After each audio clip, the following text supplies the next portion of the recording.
자라가면서 가장 듣고 싶은 말이 있다면 사랑합니다 라는 말이 아닌가 생각을 합니다. 이 말을 들으면 나도 기분이 좋고 이 말을 하는 상대방도 기분이 좋아요. 그래서 이 사랑한다는 말에는 놀라운 능력이 있습니다. 지난주 KBS 아침 8시에 울보와 평강공주라는 귀한 제목으로 한 주간 동안에 이 젊은 부부가 살아가는 모습을 방영이 되었는데 저걸 보고 난 뒤에 너무 많은 도전을 받았습니다. 남편은 직장생활을 하면서 가수의 꿈을 키우고 있었고 아내는 적극적으로 응원하면서 행복한 삶을 살아가는 가정이었습니다. 남편은 지역에서 열리는 이 오디션에 나가지고 예선에 탈락을 했어요. 그런데도 이 아내는 여보 오늘 참 잘했어. 다음에 또 다시 하면 되지요. 이렇게 하면서 격려하는 그 모습이 정말 마음에 찡한 감동을 느끼게 되었습니다. 더구나 이 가정에는 5 남매가 있어요. 아들 3, 딸 2이 있는데 정말 이들이 얼마나 음식을 잘 먹는지 하면은 이 남매 둘가 아침도 아니고 저녁도 아니고 참으로 비빔면 3개를 삶아가지고 순식간에 다 해치우더라고요. 그리고는 그들의 옷은 어떻습니까? 새 옷을 입히지 못하고 헌 옷을 이렇게 받아가지고 그들의 옷을 입히고 생활을 합니다. 그런데 이 가정에서 온 식구들이 만날 때마다 하는 인사가 있습니다. 한번 따릅시다. 사랑합니다. 축복합니다. 감사합니다. 이들은 만날 때마다 이렇게 인사를 하니까 이것이 말이야 그의 생각 속에 머릿속에 마음속에 박혀 있었습니다. 그래서 이들은 행복한 삶을 살아가는 게 하는 모습을 보고 그래 우리도 이런 행복을 우리가 회복해야 되나 이런 생각을 해보았던 것입니다. 우리 주님은 오늘 이 세상 살아가면서 저와 여러분이 행복한 삶을 살기를 원합니다. 여러분 도대체 어떻게 살아야 행복한 삶을 살 수 있을까요? 그 비결은 사랑하는 삶을 살아가는 것이 행복한 삶을 살아가는 비결이라고 주님은 우리에게 말씀하십니다. 요한 1서 4장 7절에서 8절 보니 이렇게 말씀합니다. 사랑하는 자들아 우리가 서로 사랑하자. 사랑은 하나님께 속한 것이니 사랑하는 자는 하나님을 알고 사랑하지 않는 자는 하나님을 알지 못하나니 이는 하나님은 사랑이심이라 이렇게 말씀을 하십니다. 여러분 하나님은 사랑이십니다.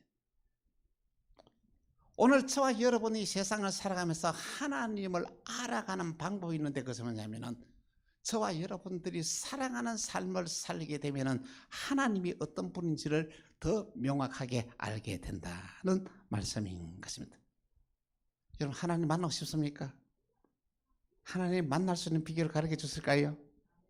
서로 사랑하는 삶을 살게 되면 하나님을 만난다고 말합니다. 잠언 8장 17절에 이렇게 시작. 나를 사랑하는 자들이 나의 사랑을 입으며 나를 간절히 찾는 자가 나를 만날 것이라 맞습니다. 여러분 오늘 저와 여러분들이 정말로 사랑하는 삶을 살게 되면 하나님을 만납니다. 오늘 저와 여러분이 하나님을 만나면 우리의 삶의 목적이 달라져요. 그리고는 하나님을 만나게 되면 잃어버렸던 행복을 찾게 돼요. 그리고 하나님 만나게 되면 어떻습니까? 말할 수 없는 축복의 삶을 살게 된다는 말씀인 것입니다. 우리 모두 사랑하는 삶을 살아가면 행복한 삶을 살고 축복된 삶을 살게 된다고 오늘 본문은 말씀하고 있습니다. 행복하게 살아가는 비결은 사랑하는 삶을 사는 것입니다. 그런데 이 시대 사람들은 하나님을 사랑하지 않아요. 하나님을 사랑하기보다는 오히려 하나님을 저주하고 불평하고 원망하면서 이 세상에 사람들은 살아가고 있습니다. 창조주 하나님을 사랑하지 않아요. 오히려 하나님이 없다라는 이 무신론자들, 우리는 하나님이 우리를 창조한 것이 아니라 우리가 진화되었다고 하는 이 학설을 받아들이는 이 사람들이 이 시대에 얼마나 많은지 모릅니다. 이런 정말 어리석은 자들입니다. 시편 14편 1절에 이렇게 말씀합니다. 어리석은 자는 그 마음에 이르기를 하나님이 없다 한도다. 그들은 부패하고 그 행실이 가증하니 선을 행하는 자가 없다. 여러분, 오늘 저와 여러분이 이 세상을 살아가면서 정말 살아계신 하나님을 만나고 하나님을 사랑하게 될 때에 우리가 축복된 삶을 살 수 있지, 하나님을 거역하고 반역하는 삶을 살아갑니다. 우리는 마귀의 수하에서 저주의 삶을 살아갈 수밖에 없는 존재라 말씀인 것입니다. 하나님은 이 우주 만물을 창조하시고 우리 인간을 창조하시면서 엄청난 복을 주시면서 이렇게 말씀하셨습니다. 시편 2편 7절에서 8절에 이렇게 말합니다. 같이 시작. 내가 여호와의 명령을 청하노라. 여호와께서 내게 이르시되 너는 내 아들이라. 오늘 내가 너를 낳았도다. 내게 구하라. 내가 이방 나라를 내 유업으로 주리니 내 소유가 땅 끝까지 이르리로다. 여러분, 감동이 안 됩니까? 너는 내 아들이다. 내가 너를 낳았다. 여러분, 오늘 저와 여러분에게 엄청난 이 감동되는 말씀하시죠. 하나님이 저와 여러분을 어떻습니까? 낳았다고 말씀하시죠. 그러고는 약속하십니다. 내 소유가 땅끝까지 이르도록 내가 이 유업을 너에게 선물 준다. 이렇게 말씀을 하십니다. 오늘 저와 여러분이 하나님을 사랑하게 되면 하나님의 사랑을 우리가 가지고 이 세상을 살게 되는데, 하나님의 사랑을 소유해야만야 진정으로 세상 살아가면서 사람들을 사랑하는 삶을 살 수 있다라는 말씀인 것입니다. 그래서 우리는 첫 번째로 하나님의 사랑에 대해서 함께 생각을 해보고자 합니다. 하나님의 사랑은 본체입니다. 여러분, 하나님의 사랑은 너무 놀랍습니다. 오늘 저와 여러분이 이 세상을 살아가면서 사랑하는 삶을 산다고 말을 합니다. 그리고 사랑하는 삶을 살려고 무척 노력을 합니다. 그런데 우리는 그렇게 되지 않습니다. 여러분, 어떤 사람들은 만나는 사람마다 어떻습니까? 뭐냐면은 그 사람이 사랑스러워야 되는데 그 사람을 만날 때마다 불편하고 미운 감정이 내 마음에 사로잡아 있다는 것입니다. 여러분, 만날 때마다 저 사람이 미워지는데 어떻게 사랑할 수 있느냐는 것이죠. 여러분, 그런 사람이 없습니까? 그 사람을 만날 때마다 미운 감정이 나오는 사람이 없습니까? 우리 모두 다 있어요. 어떤 사람들은 그렇게 말합니다. 정말로 그런데 우리가 세상을 살아가면서 하나님의 사랑이 우리 속에 들어오게 되면 그렇지 않게 된다는 것이죠. 하나님의 사랑이 우리 속에 들어오게 되면 우리의 본성이 바뀌게 되는데, 내 본성이 바뀌면 보는 사람마다 사랑스러워지는 거예요. 보는 사람마다 저 사람의 실수를 해도 잘못을 해도 이해가 되고, 허물이 있어도 그것이 덮어지고, 조그마한 것 잘한 거 해도 크게 잘한 것처럼 보이게 된다는 거예요. 그래야 우리가 사랑할 수 있게 되는 거 아닙니까? 우리의 본성이 바뀌지 않으면 절대 우리는 사랑할 수 없는 자가 될 수밖에 없다는 것입니다. 오늘 저와 여러분이 세상을 살아가면서 이 하나님의 사랑을 우리가 우리 가슴 속에 받아들인 것이 너무 중요한데, 그러면 이 사랑을 어떻게 받아들이냐? 사랑이 되시는, 사랑의 본체가 되시는 하나님을 가까이 하는 것만큼 우리는 하나님의 사랑을 우리가 소유할 수가 있습니다. 하나님의 사랑을 많이 가지면 많이 가진 사람일수록 어떻습니까? 원수까지도 사랑하는 사람으로 바뀌게 되어진다는 말씀인 것입니다.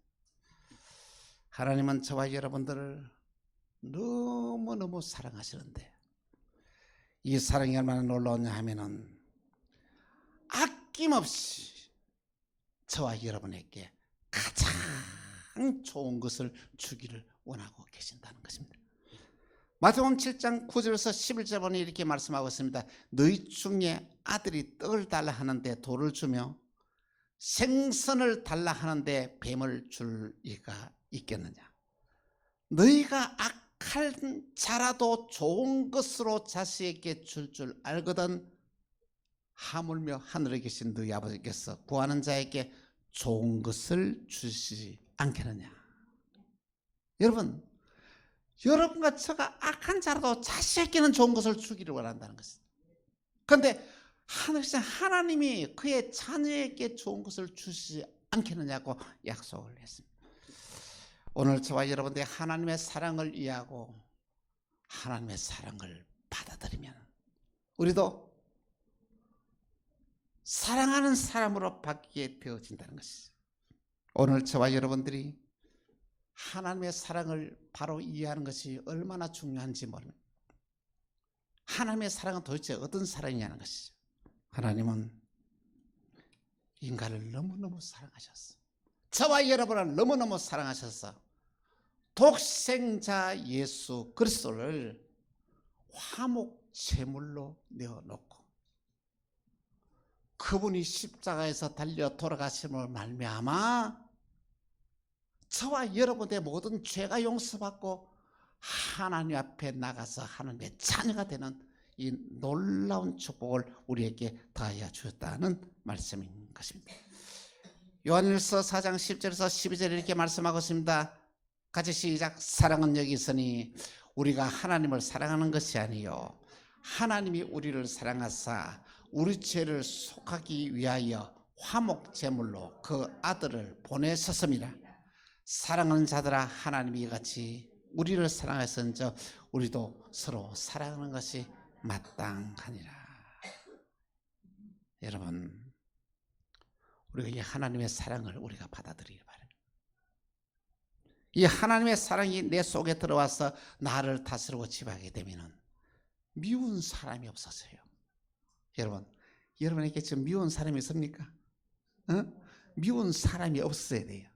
하나님의 사랑이 내 속에 들어오게 되면요, 나를 대적하는 사람이 없어지고 나와 가까운 사람들은 모두 다 나의 협력자가 되어서 저를 도와주는 사람으로 바뀌게 된다는 것이죠. 하나님의 사랑이 우리 가운데 가득 차 태워지게 되면 원수가 친구로 바뀌면 나를 해하려 하는 세력들이 나에게 협력자로 바뀌게 됩니다. 이 놀라우신 은혜가 오늘 저와 여러분에게 예비되어 있습니다. 우리가 어떻게 살면 하나님의 사랑을 실천하는 삶을 살게 되면 이런 놀라운 축복을 받게 됩니다. 사랑의 본체이신 하나님을 가까이 함으로 이 하나님의 사랑을 여러분의 마음 가운데 받아들이는 은혜와 축복이 임하기를 간곡히 부탁드립니다. 두 번째로 성령으로 사는 사람들입니다. 우리는 성령의 음성을 듣고 성령에 순종하는 사람을 가리켜 성령의 사람이라 그렇게 말을 합니다. 성령의 사람은 성령께서 무슨 말씀을 하시든지 그 말씀을 믿음으로 받아들여서 그 말씀대로 순종하는 삶을 살게 됩니다. 그런데 오늘 이 세상에 믿음으로 살아가는 많은 사람들이 성령의 음성을 들으려고 하지 않습니다. 이 성령의 음성을 거절을 합니다. 왜 그런지 아십니까? 성령의 생각과 내 생각이 완전히 다르기 때문입니다. 나는 언제나 내가 잘되고 형통하기를 원합니다. 그런데 성령님은 우리에게 언제나 말씀하십니다. 너가 희생하고 손해를 보고 남이 잘되는 삶을 살라고 말씀하십니다. 성령님은 언제나 우리를 오늘의 유익보다는 장래 미래의 유익한 길로 우리를 인도하십니다. 그런데 우리는 내일은 보이지 않습니다. 오늘 보이는 것들만 이루어지기를 바라고 살기 때문에 성령의 음성을 거역합니다. 성령님은 언제나 육신의 유익보다는 영이 잘 되는 삶으로 우리를 인도하십니다. 그런데 우리는 영이 잘 되는 건 모르겠고 육신만 잘 되도록 바라는 것이 우리의 마음이라는 것입니다. 성령의 사람은 언제냐면 하나님의 눈치를 보면서 세상을 살아갑니다. 사람 눈치 안 봅니다. 그런데 우리는 어떻습니까? 하나님 보이지 않으니까 사람들의 눈치만 보고 살아가는 거예요. 베드로 요한이 성전 미물에서 기도하는 안전뱅이를 이렇게 바라보면서 이렇게 말합니다.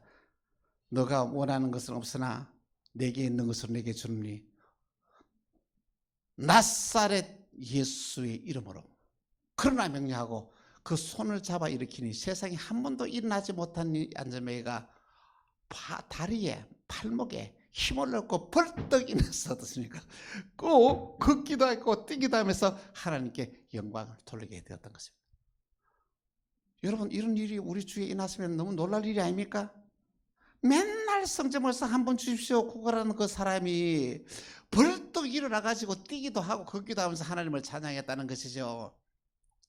이 소문이 예루살렘에 있는 사람에게 쫙 퍼지면서 수많은 사람들이 예수 믿고 이렇게 돌아왔습니다. 하루에 3,000명씩 회개하고 돌아옵니다. 하루에 5,000명씩 회개하고 이렇게 돌아오게 되는 거예요. 이런 일이 생각하니까 이 유대 사회가 발칵 뒤집어진 거예요. 그래서 유대의 사회는 어떻습니까? 당시에 로마의 속국으로 있으면서 유대 사회는 70인의 공예 의원들이 유대 사회를 이렇게 통치하고 다스리고 지배했던 것이에요. 그래서 70인의 공예가 모였습니다. 사실을 조사하기 위해서 말입니다. 그런데 사실을 조사해보니까 이것이 사실인 거예요. 아니 그 안전뱅이는 여러분 유명한 사람입니다. 왜냐하면 성전에 들어갈 때마다 40년 앉아가지고 매달 구걸을 하는 사람이 얼굴을 모르는 사람이 누가 있겠습니까?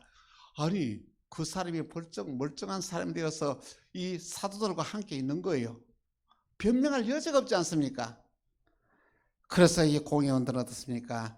이 사도들을 바깥에 내보고 야 이건 우리가 참 부정할 수 없는 사실이다. 이거 어떻게 하면 좋고 의논하기를. 그 다음에는 베드로와 요한을 그들을 불러들여서 이렇게 말합니다. 그들을 불러들여서 말합니다. 이제 앞으로는 예수의 이름을 말하지도 말고 예수의 이름을 누구에게도 가르치지 말라 이렇게 명령을 합니다. 그랬더니 베드로와 요한이 이렇게 말합니다. 우리가 하나님 앞에서 하나님 말씀을 듣는 것이 옳은지 너희의 말을 듣는지 옳은지 너희가 한번 판단해 봐라. 우리는 보고 듣고 한 것을 우리는 말하지 않을 수가 없다라면서 당당하게 그들을 말했습니다. 여러분 성령의 인도함을 받는 사람들은요 용기가 생깁니다. 자신감이 생깁니다. 이들은 절대 낙심하거나 좌절하지 않습니다. 그리고 겁나는 것이 없습니다. 할 말 다 하면 자신감을 가지고 능력으로 세상을 살아가게 되는 것입니다. 성령의 인도하심을 받으면 상상을 초월한 놀라운 기적의 역사를 일으키는 주인공이 됩니다. 이런 놀라우신 풍성한 은혜가 여러분들께 임하기를 간곡히 부탁을 드립니다. 세 번째, 온전한 사랑은 두려움을 몰아낸다입니다. 사랑에는 두려움을 몰아내는 엄청난 권세와 능력이 있습니다. 여러분 오늘 저와 여러분의 세상을 살아가면서 수많은 많은 사람들을 살면서 두려움에서 떨쳐나올 수가 없습니다. 왜 그런지 아십니까? 미래가 보장된 사람이 없기 때문에 내일 일을 알지 못해요. 내일 일을 어떤 일이 날지도 아무도 모르기 때문에 모든 사람들은 두려움 속에서 살아가고 있다는 것입니다. 미래에 대한 불안은 그건 하나도 그렇게 자신감이 있기 때문에 이 세상에 있는 모든 사람들이 다 불안해하며 초조하는 삶을 살아가고 있습니다. 그런데 정말로 하나님을 바로 믿는 사람들은 미래에 대한 두려움이 없습니다. 불안하지 않습니다. 하나님이 함께 하신다는 놀라운 사실을 아는 자는 당당해집니다. 자, 이사야 41장 10절입니다. 시작. 두려워하지 말라. 내가 너와 함께함이라. 놀라지 말라. 나는 내 하나님이 됨이라. 내가 너를 굳세게 하리라. 참으로 너를 도와주리라. 참으로 나의 의로운 손으로 너를 붙들라. 여러분, 하나님이 나와 함께 하시는데 두려워할 일이 있습니까? 하나님이 나를 도와주시겠다고 약속했는데 무엇이 불안합니까? 오늘 저와 여러분들이 하나님을 바로 믿는 참된 신앙이 자리 잡으면 전혀 두려워할 이유가 없습니다. 불안할 이유가 없습니다. 좌절할 이유가 없습니다. 왜냐하면 하나님이 나와 함께 계시고 하나님이 나를 도와주시겠다고 약속하셨고 하나님이 하신 약속은 반드시 지키기 때문에 우리는 두려워하고 겁낼 이유가 아무도 없다는 말씀인 것입니다.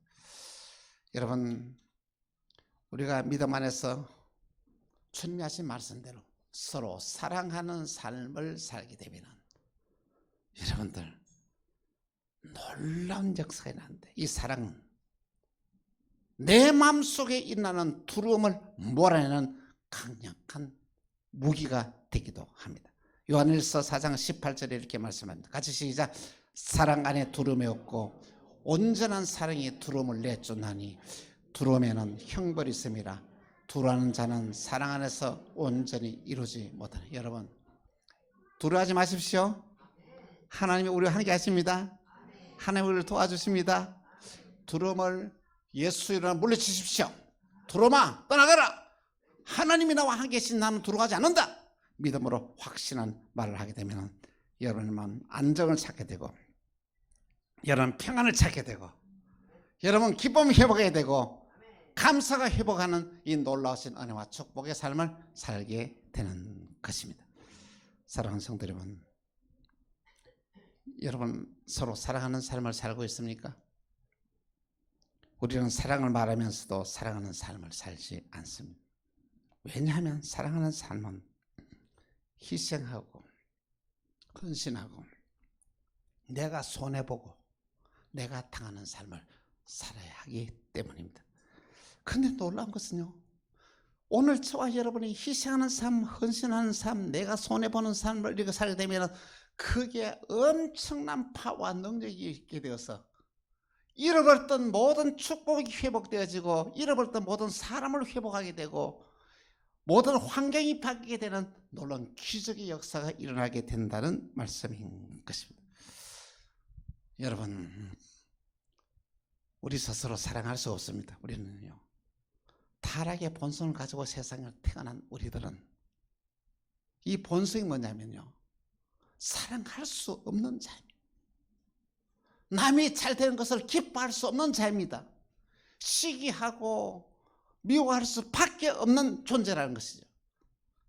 이 타락의 본성을 우리는 성령의 기름 부음의 능력으로 우리가 바뀌어져야 된다는 것입니다.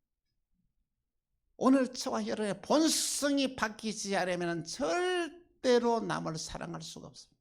그런데 내 본성이 바뀌게 되면 아무리 나에게 해를 가하는 사람이라도 나에게 잘못한 사람이라도 그 사람을 사랑할 수 있는 능력이 생기는 거예요. 아니 못된 짓을 해도 이쁘게 보이는 거예요. 하나님의 사랑이 우리 속에 가득 채워지면 말입니다. 그렇습니다. 우리가 이 사랑하는 삶을 살게 될 때 우리의 본성이 바뀌면은 내가 희생할 때가 기뻐요. 내가 손해볼 때가 기뻐요. 다른 사람을 도와줄 때가 내가 기뻐요. 그게 행복 아니겠어요? 사랑하는 삶은 남을 배려하고 남이 잘 되도록 도와주는 삶입니다. 사랑하는 삶은 내가 희생하고 남을 배려하는 삶입니다. 사랑하는 삶은 남을 저주하지 않고 무조건 축복하는 삶이 사랑하는 삶입니다. 여러분, 사랑하는 삶을 사시길 바랍니다. 우리 의지와 노력으로 되지 않기 때문에 하나님을 가까이 되면 하나님의 사랑이 우리 속에 들어오게 된다는 것입니다. 또한 우리는 성령의 인도하심을 받아야 됩니다. 성령의 음성에 여러분 무조건 순종하십시오. 성령의 음성에 순종하는 자들은 여러분 기적의 역사를 이루냅니다. 성령님은 결코 우리를 잘못된 길로 인도하지 않으시고 가장 좋은 길, 가장 선한 길로 인도하십니다. 우리는 세상을 살아가면서 우리의 마음속에 있는 두려움을 내어줘야 됩니다. 두려움을 붙잡고 살아가면 안 됩니다. 예수 이름을 물리쳐야 됩니다. 이 두려움을 쫓아가게 되면 마귀가 우리에게 온갖 해를 가하게 되는 것입니다. 여러분 마음속에 두려움이 생길 때 예수 이름으로 두려움아 물러가라, 그 권세로 물리치시길 바랍니다. 두려움을 물리치는 가장 강력한 힘이 사랑입니다. 오늘 저와 여러분이 하나님의 사랑을 받아들여 사랑하는 사람 바뀌어서 사랑하는 삶을 살아갈 때 진정한 행복한 삶을 살고 승리의 삶을 살고 축복의 주인공으로 살아가게 되는 것입니다. 사랑하는 자들아, 우리가 서로 사랑하자. 이 주의 말씀을 믿음으로 받아들이는 저와 여러분 다 되시기를 주 예수 이름으로 축원합니다. 기도하겠습니다. 주님, 사랑하는 자들아 서로 사랑하자. 주님이 하신 말씀을 믿음으로 받아들입니다. 우리의 능력으로는 사랑할 수 없습니다. 하나님의 사랑이 우리 속에 들어올 때만 이 사랑을 실천하며 살아갈 수 있습니다. 주여, 우리가 사랑하는 삶을 살면서 하나님과 가까워지게 하시고 하나님의 사랑이 우리 가슴 속에 가득 채워지는 말미암아 원수까지도 살아갈 수 있는 능력을 우리 모두에게 허락해 주시사 사랑하는 삶을 삶으로써 믿음으로 승리하는 삶을 살아가는 은혜와 축복을 더하여 주옵소서. 주 예수 그리스도 이름으로 기도합니다. 아멘.